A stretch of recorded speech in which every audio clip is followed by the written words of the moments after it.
cần vượt thì xung thì chúng ta sẽ tiếp tục phần dung ổ vượt thì có phần dung yếm đa thể hiện đa sen dược chiếu vừa chọn sự tài tiên thì phải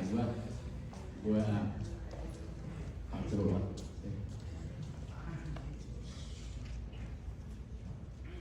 Hãy subscribe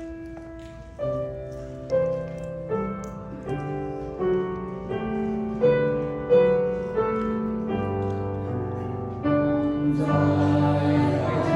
Ghiền Mì Gõ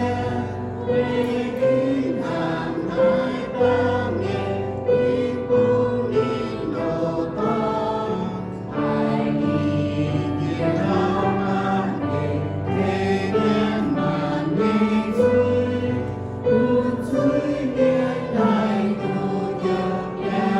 không bỏ lỡ